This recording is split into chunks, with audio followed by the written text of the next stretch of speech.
Hello, I'm Daniela, and let me introduce my great team from the InterDec project. We have here Annika. Hello. Hi, Annika. Hi. We have here Robert with Hello. us, Leah. Hello, Leah, and Evangelos. Hello. Hi, Evangelos. Hi. We are the InterDec project, and we are here today to introduce some of our highlights.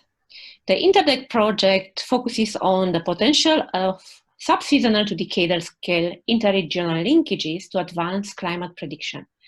It is coordinated by us in MPI and also by Hisashi Nakamura, the University of Tokyo. It has 10 partners across the continents.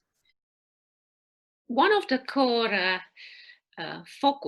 foci of our project is to look at the impacts of the Arctic changes on the lower latitude.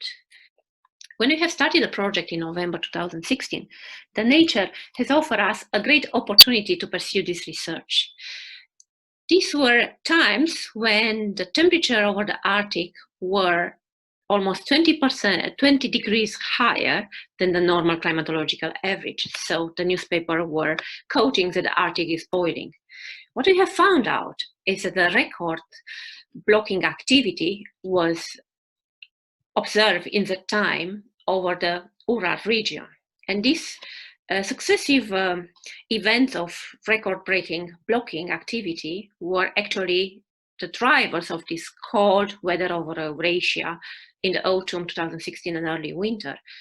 These successive Ural blocking episodes drove also the unprecedented Arctic sea ice loss over the Barents-Karen Sea in the late autumn 2016, so in the growing season of the sea ice. So not in September when we are observing the minimum, but in the mid-winter. Also, the Ural blocking episodes injected wave flux activity into the stratosphere, causing an unseasonable strong weakening of the polar vortex in fall 2016. Now, Leah will introduce an example of how the low latitudes are driving Arctic changes across the historical period. Please, Leah. The Arctic is warming at a high rate. We have found that decadal variability in the Pacific influences this warming rate in the Arctic.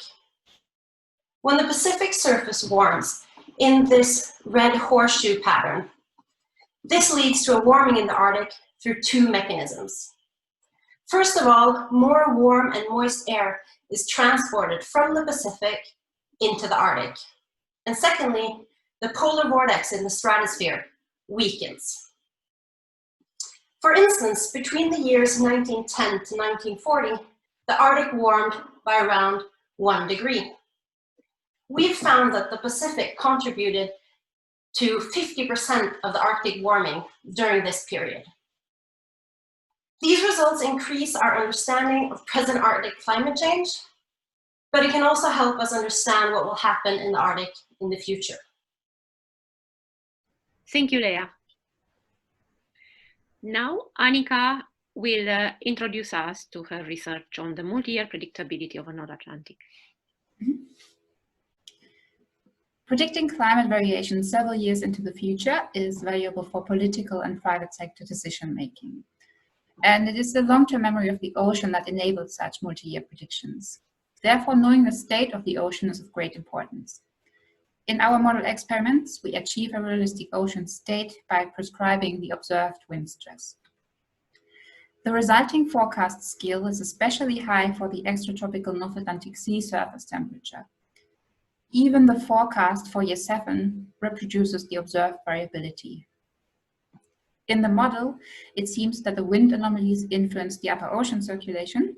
This causes a heat buildup in the upper ocean layer that travels northeastward, generating a sea surface warming about 6 years after the initial wind forcing, and by that providing a great potential to predict North Atlantic climate several years ahead.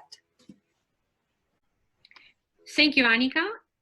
And now Robert will talk about subseasonal teleconnection to Europe. Thank you. Subseasonal predictions at 10 to 30 days in advance are important for decision-making across many sectors of society.